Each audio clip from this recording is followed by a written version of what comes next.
Welcome back everyone to another video on the Vixen Victory channel. Today we're going to be talking about Wriothesley, making a build guide about him, considering obviously now we have him on the banner. Now with him in Farina, we'll get into Farina afterwards. We're going to do Wriothesley first, and looking kind of a little bit more into him, kind of build guide, looking at actually some teams you guys want to put him with as well.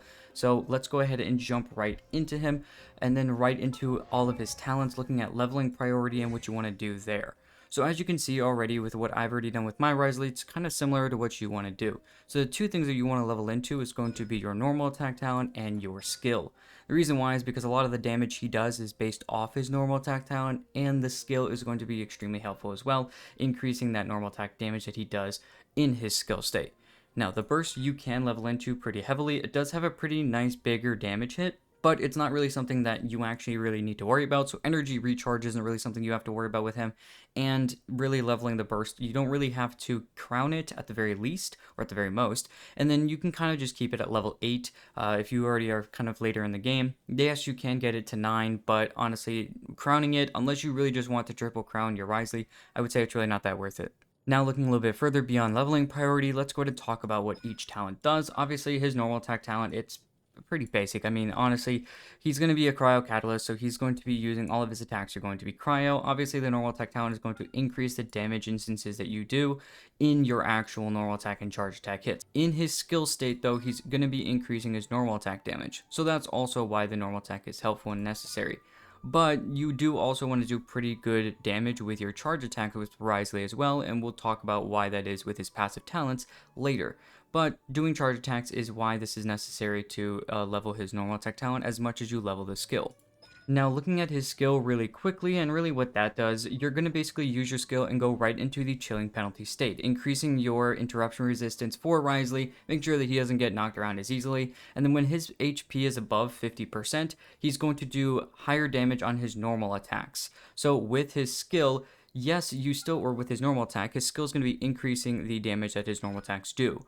This does not mean that it is only based on his skill. So you still do want to level into the normal attack damage because you want the base number to be high so that still this multiplier you get from the skill is also extremely high as well.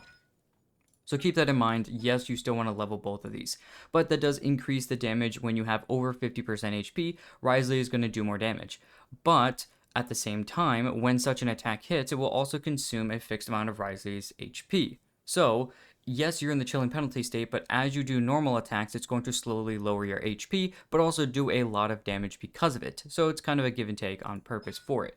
Obviously, with him being a Fontaine character, it just makes sense that that happens. Now, that's specifically just the skill state.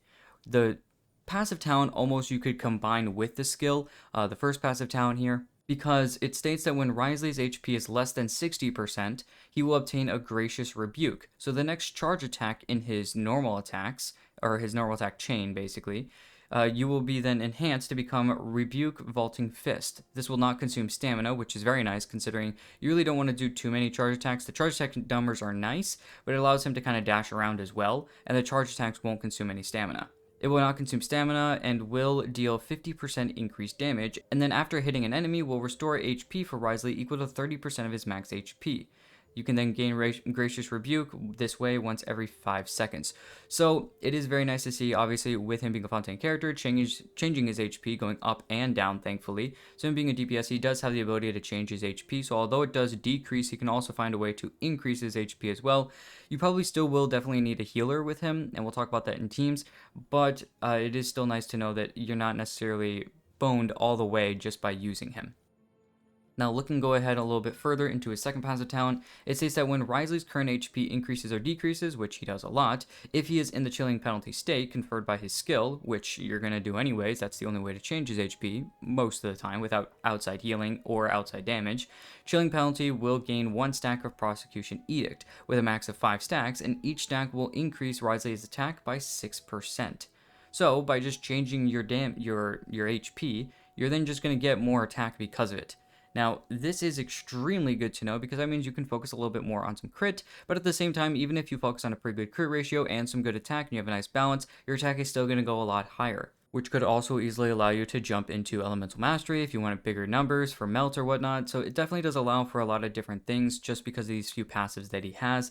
Now, these stacks will go away once you're out of the skill state. You can get up to the maximum of 5 stacks. His skill state doesn't last an extremely long amount of time. It does only have a 10-second duration, but it does have a 6-second cooldown. So it does allow that kind of time period between other characters that will definitely take up that 6 seconds to kind of go through rotation pretty easily and then get back to what he needs to do. But these 5 stacks you can get pretty easily if you're changing your HP consistently, whether that's outside characters or himself. He does pretty quickly, and then obviously increasing your HP at a certain point as well allows you then to immediately go ahead and jump a little bit higher. So getting these 5 stacks is pretty easy and allows for at least half or more of your duration to at least have maximum stacks, so make sure that you can still have a pretty good buff here. Now let's go ahead and look a little bit further and talk about his weapons. Obviously, his personal weapon is going to be best, cash flow supervision, and like normal, we don't talk about the personal weapons on the 5-star characters because obviously they're the best in slot. But we'll go over it pretty quickly. You have a high base attack with an attack percent substat as well, and then your crit rate's at 22.1% at level 90. When your HP increases or decreases, your normal attack damage is going to increase and your charge attack damage is going to increase. And when you have the maximum of 3 stacks of these, so whenever your HP changes, if you have maximum of those 3 stacks, then you're also going to get some speed increases, which will allow Wriothesley to run around the field a little bit more, probably catch up to his enemies. That just allows a little bit more of that chase down, especially kind of fits his whole vibe of being like the warden, making sure he's always getting people. Now, looking a little bit further into other weapons you would want to use, I actually just got his weapon on this banner, but I had Wriothesley when he first released. The weapon I originally used, and the other 5-star I would definitely put with it, is going to be Tula's Remembrance. The reason why is because him and Wanderer, this is Wanderer's weapon, work similarly. They are not exactly the same, but they are pretty similar in a sense.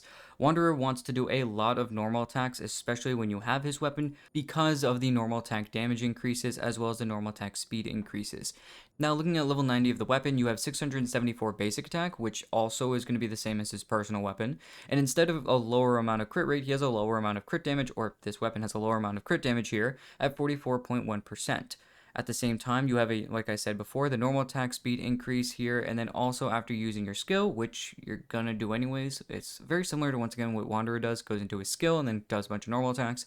The normal attack damage will increase every second for 14 seconds. Now this goes longer than the 10-second duration that Wriothesley has, but that just means that it can slowly increase as well.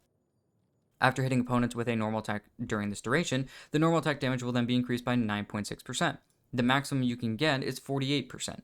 So really, over 10-second time period, you're already hitting the maximum anyways, but by doing normal attacks, which you're going to do with Wriothesley anyways, you're already going to be hitting that 48% pretty quickly.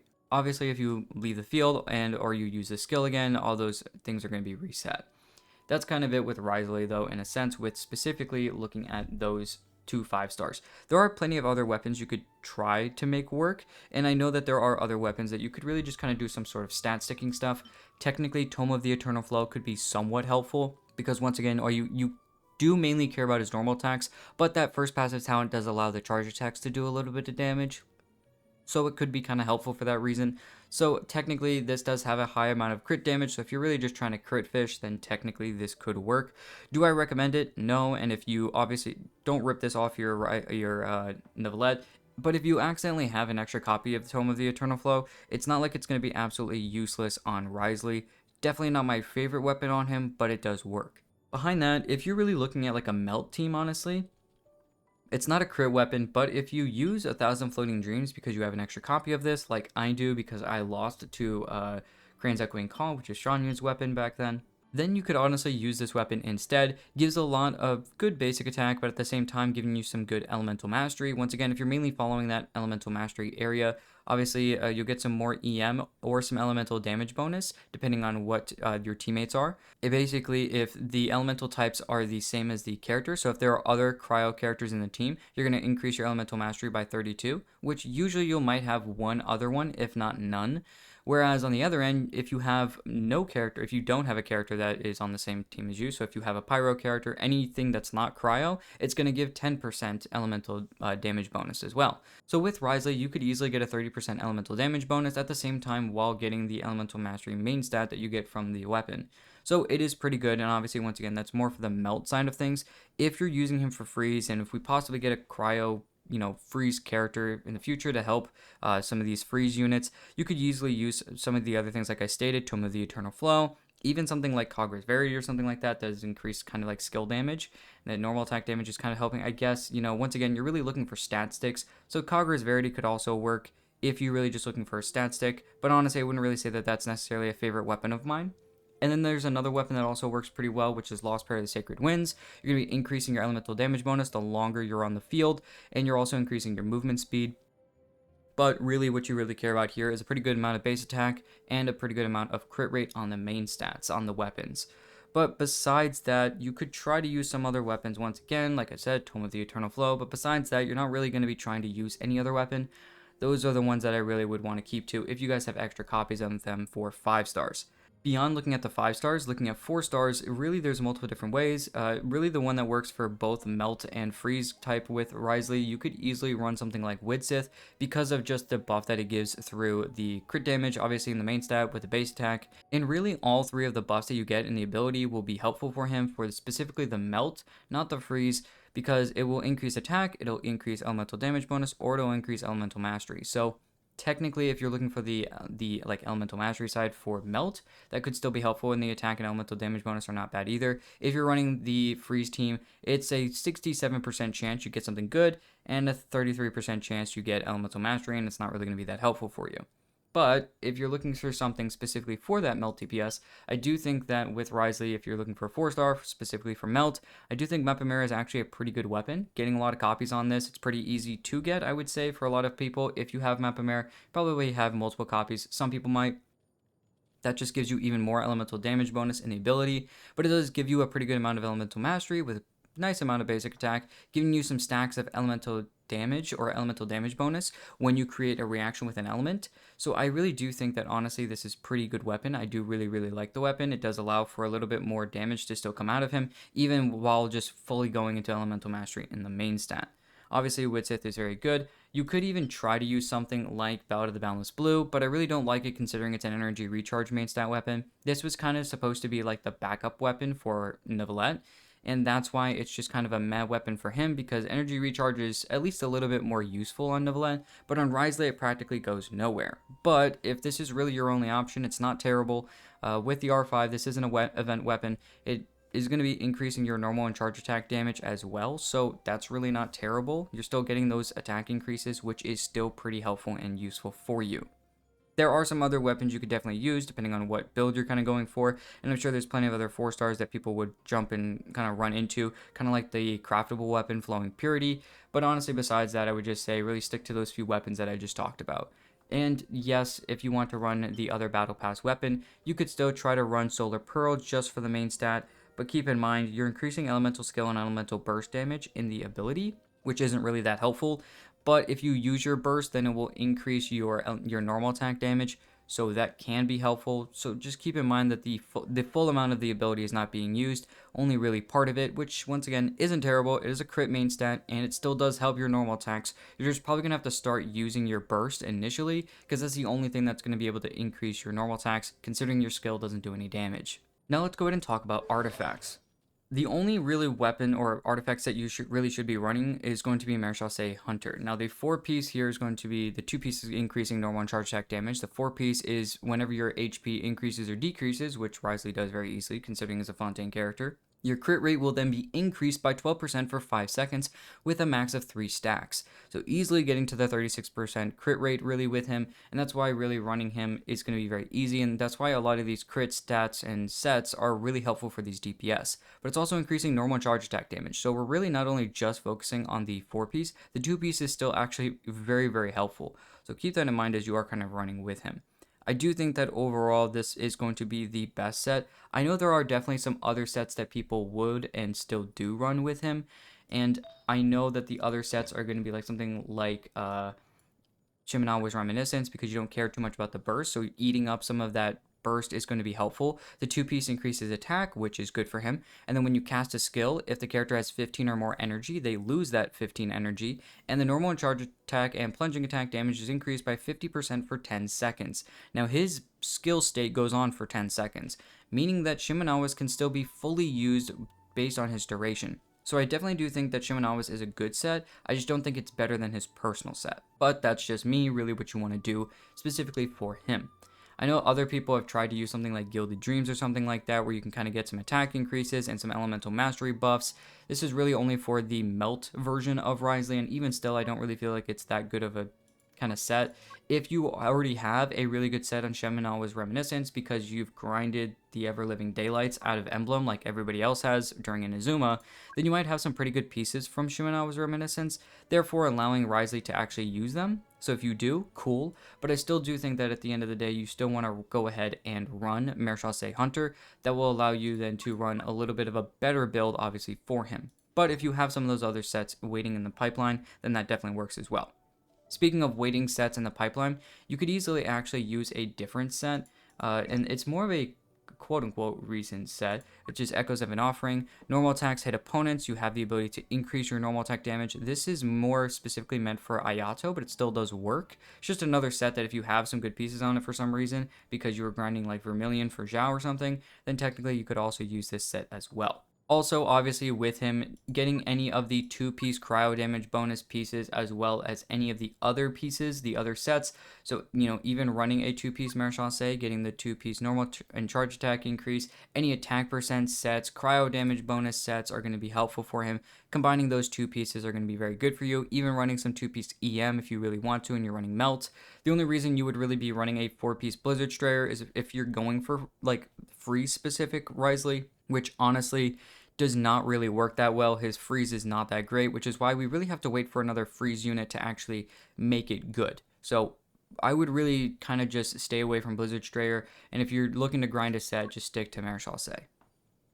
Now, looking specifically at main stats that you want to go for, attack percent or EM is definitely the way to go. It really just does depend on the subsets that you have. I know most people are going to be using attack, and EM is going to be very low on the chart, but technically EM still can work. It's not going to be a great amount, and if you do run the EM, you're going to need to have all pyro characters on the team with Wriothesley, therefore allowing him to actually consistently melt, or else that EM Sands is really kind of going to waste. So I would say that that's the idea to keep in mind here. Running the attack percent Sands though most of the time. Then looking at his goblet, obviously cryo damage bonus, nothing else here. Don't really run anything else. And then obviously for his circlet, crit rate or crit damage, because of the 36% you're getting from the crit damage or from the set here, the 36%, honestly, you really shouldn't need that much crit rate, but I also understand that at the same time, if you're running a crit damage weapon, you might also need some crit rate, so it really just does depend on what you actually need. Watch your ratios, try to stay above 40% really with him, because that's before the 36% coming in from the set. Once you do that, just make sure you have a pretty nice ratio to just really balance yourself out. Keep your ER low because you don't care too much about that. Focus a lot into the attack and the crit, and then anything left over, if you can, go into Elemental Mastery. As you can see, I don't really care too much about that, but my Wriothesley still does perfectly fine. Now, looking a little bit later, finally into Constellations, really with these characters, honestly, Wriothesley has a really good C1, and looking at the C2, it's okay. Wouldn't say it's terrific, but the C3 does help his normal attack talent. So let's go ahead and look through each one and kind of talk about them. Looking at the C1, it's going to change the Gracious Rebuke he gets from the passive talent, There Shall Be a Plea for Justice. When Wriothesley's HP is less than 60%, or when he is in the chilling penalty state caused by Ice Fang Rush, when the 5th attack of the Repelling Fist hit, or his normal attack chain, it will create a Gracious Rebuke, and one Gracious Rebuke effect can be tamed every 2.5 seconds. Additionally, when using Revolting Fist, which is that charge attack, the damage bonus gained will be further increased to 200%, and when it hits while Wriothesley is in the chilling penalty state, that state's duration is extended for 4 seconds. Now, he has a 10-second duration, and he has a 16-second cooldown. Now you've brought that to 14-second duration, giving him only 2 seconds of downtime, which isn't terrible. Honestly, what you really care about here is the extra 4 seconds of damage now you can do with the increased damage hits, so that's really what you really care about here. But one such extension can occur one chilling penalty state, so you can't just increase 4 plus 4 plus 4 plus 4 seconds plus 4 seconds. It only can happen one time when you use the skill. Each time you use the skill, it can only happen one time. So that's kind of the idea. But a very good constellation, and I would say it's one of his better constellations. Looking at the C2, it states that when using his burst, each Prosecution Edict stack from the passive talent that he gets from those attack buffs will increase said ability's damage dealt by 40%. So increasing his burst, the more stacks you have from that second passive talent, the more damage your burst is going to do. So C2 is really just a huge burst hit. The C3 increases the level of his normal attack by 3, and the C5 increases the level of his burst by 3, which is good considering those are where the actual damage comes from. Increasing the level of his skill really wouldn't be extremely helpful, besides just increasing his normal attack damage, which is good, but once again, these are the actual 2 damage instances in his kit. Looking at the C4, it states that the HP restored to Wriothesley through the Vaulting Fist, that HP help that he gets from his charge attack, will be increased to 50% of his max HP. I believe it's at 30%, now at the C4 it's 50%, and you have to unlock that passive talent as well.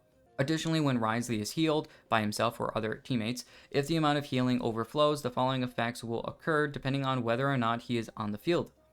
If he is on the field, his attack speed will be increased by 20% for 4 seconds, meaning more damage that can be hit on top of that. If he is off the field, all of your own party members' attack speed will be increased by 10%. These 2 methods of increasing attack speed cannot stack on each other, so if anybody else has these, obviously this can only be helpful there. So honestly though, that is pretty helpful. You're getting some extra attack increase, or you're really just getting the attack speed increase here, allowing you to do more damage. It's not increasing your damage numbers, it's really just increasing the frequency of them, which is still pretty good. Now looking at the C6, it states that the crit rate of the Vaulting Fist, that once again, that charge attack, will be increased by 10% and its crit damage by 80%. When it is unleashed, it will also create an additional icicle that deals 100% of the Vaulting Fist base damage, so without the crit hit, base damage as cryo damage. It's basically that before all the buffs that you kind of get through all the crit. Damage dealt this way is regarded as charge attack damage, so keep that in mind. If any of the buffs, don't worry about any of the extra things. It does still increase that damage if you are doing charge attack damage buffs, which also comes from the 4-piece of Maréchal. So really looking at the Constellations, I think that Wriothesley does perfectly fine at C0, but it's really nice because if you really want to get Wriothesley any better, you could really just go after the C1. But in my personal opinion, I think that getting him teammates is really going to be his best bet, honestly, because that's going to make sure that you have good teammates, solid teammates for him, because that's actually what's going to make him actually good.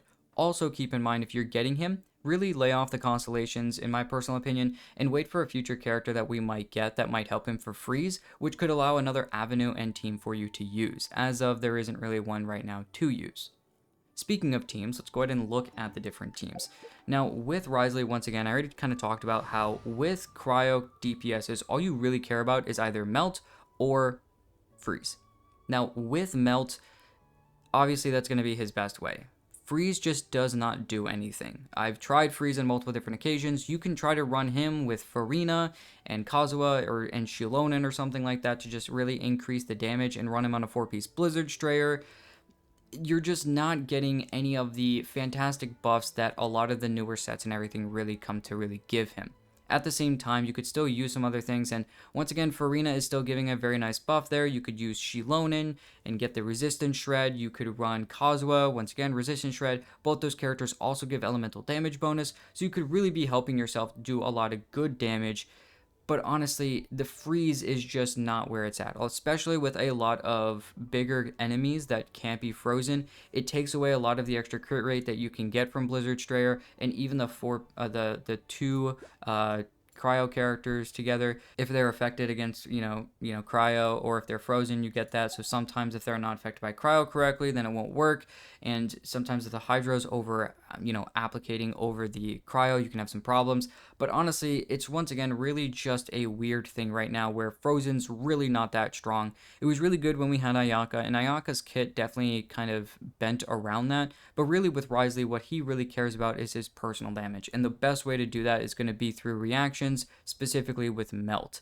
Yes, you could even try something like Burn Melt. If you don't want to run 3 Pyro characters in a row, you could easily swap out somebody like Xiangling for somebody like Nahida. That also works really well. If you don't have Mavuika, you could also switch out her for Nahida.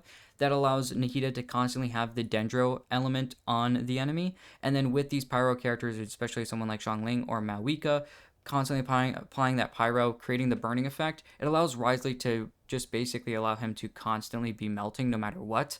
But keep in mind at the same time, I am not a huge fan of Xiangling's constant amount of need for energy, and that's really why I think that it can be a little bit more of a problem rather than a help, which is why I actually run 3 Pyro characters really with him. Bennett's here as a solid healer and attack booster, obviously. At the same time, Xiangling and Mavuika are constant off-field application, with Mavuika's off-field skill and Xiangling's off-field burst.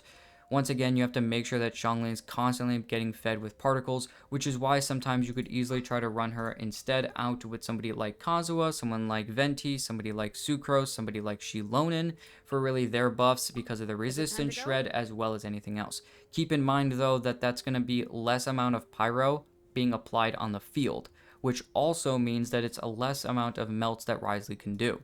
So your initial thought might be, okay, well then what I'm going to do, and that's actually what my thought is next, is really to run with Xiangling still and still just run Xilonen at the end. Xilonen can run as the healer of the team. You do lose the attack increase specifically from Bennett and his burst, but Xilonen is still a healer and you gain resistance shred and elemental damage bonus from Xilonen. Once again, Bennett's also not being a crazy good applier anyways, so that's also something to keep in mind, is that he's not necessarily helping the team an extreme amount anyways to really feed particles or anything. He does help a little bit to feed particles specifically to Xiangling, but honestly it's not like he's doing so much where it's becoming a problem. So I do still think that Bennett is the better choice, but you could still run someone like Xilonen or Venti or Kazuha here instead. Keep in mind, if you don't run somebody like Xilonen that can also heal, it also means that your team is without a healer. And with Wriothesley changing his HP a lot, he definitely puts himself on death's door a lot, so keeping him with a healer is going to be a lot more helpful than not. Besides that though, honestly, I really don't have too many teams I would really use with him. Obviously stuff like Superconduct doesn't work. You could try once again with some Animo characters to increase the damage that he does. Obviously Melt is going to be the best way. You could try once again the idea of Burn Melts, that also I'm sure does work exceptionally well. And if you do have something like Freeze and you want to try it, use somebody like Shenhe to really just help a little bit more. It'll increase or decrease the resistance shred with her burst and everything, as well as increasing the normal attack damage that she can do with her abilities. That's double cryo, it's giving you more crit rate. You're just going to have to probably switch him over to a different set, which you don't necessarily have to do, but it is kind of helpful to do so. But once again, Freeze doesn't really put out the numbers that this Melt team will really do. Now, once again, I still do think that overall, it really does kind of depend on what you have, what you want to use. It is very difficult to run Wriothesley right now without both Mavuika and Xiangling, in my opinion. It still can work without Mavuika, throwing in, once again, any of the Swirlers or Xilonen or something like that in here instead of her. But I do think that Xiangling, this was before Xiangling really running something like this. There was not enough pyro on the field to make Wriothesley consistently melting. Instead, now you're making Xiangling melt, which is okay and good, still does work. It's just not going to work as well, and it really doesn't make Wriothesley feel like he's at the center focus of the team. Instead, like normal, you're constantly throwing Xiangling into the center piece of the team rather than the main DPS, which is why I'd rather do something like throwing multiple characters in the team that are going to help. And if for some odd reason Wriothesley is putting so much application on the field where Xiangling and Mavuika can't keep up, which I haven't had too much of a problem with, but if it is, that does mean that even one of them is at least being able to melt, and the other one can then reapply the pyro for Wriothesley then to go ahead and do a melt hit again after them. So it does allow them to be a little bit more consistently against his constant amount of constant application from Cryo.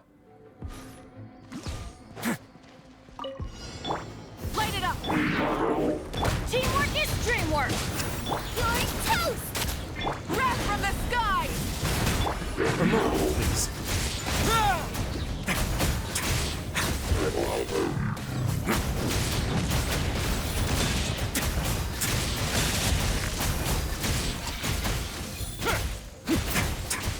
Rise with the sun! Nice and spicy! Eat this! Everybody stand back! Pyroclastic surge! Go easy on me.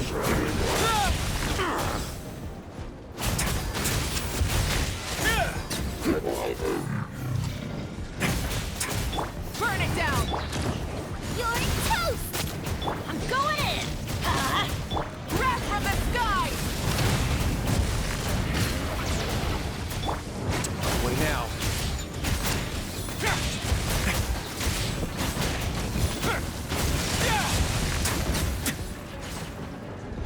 Rise with the sun! Fry pan into the fire! Hey, yeah! Everybody stand back!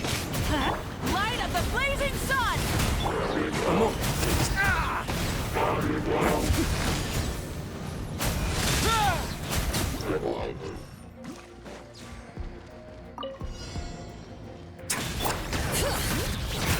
Hear the echoes of the valley!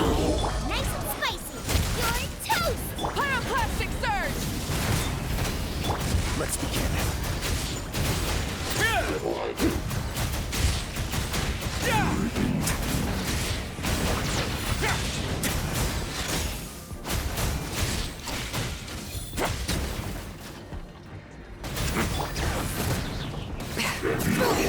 Let the mountain's veins boil! Boba, get them. Eat this. Burn it down! Light up the blazing sun!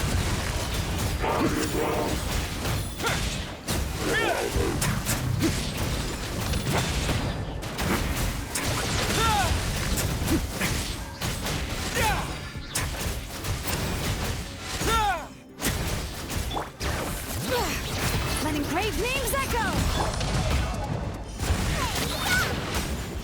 Pyroclastic surge! A moment, please.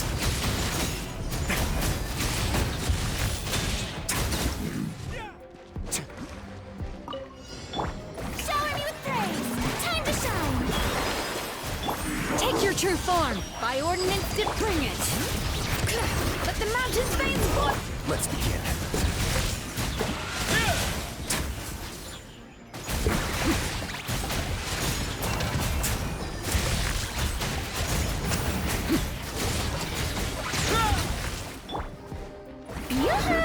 Let my name echo in song. Transfiguration! Do your masters hear the echoes of the valley? A moment, please.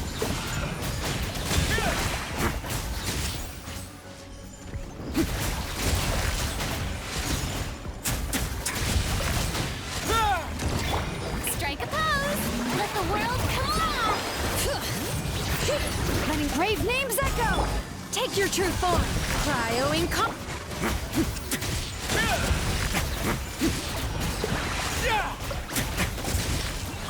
Well, that's everything I've got talking about Wriothesley. If you guys did like the video, please go ahead and like and subscribe. Let me know what you guys think of Wriothesley. I know, obviously, he's a little bit of an older character, and at that point, I only mean that some people are just kind of feeling like he doesn't have an updated kit. I still do think that he's one of the better Cryo units in the game, and I definitely do like him in his playstyle, the up-close combat. That's definitely why I'm a fan of Wriothesley, but I know that plenty of people are really just waiting until a character like possibly Skirk comes out to really make us and help us to really have Cryo come back into a pretty strong amount in the meta, actually make that useful again. But I know that also, once again, worry about Constellations later. I think that honestly with Wriothesley, wait for a future Freeze character, and if you already have Wriothesley, great. If you're thinking about getting him, unless you really want him, I would say wait for Skirk and wait for this Cryo character that's coming out that could possibly be like a really solid support for Freeze. Then I would really then make your decision after that and wait for a rerun afterwards. But besides that, once again, thank you guys for watching the video, and I'll see you guys in the next one.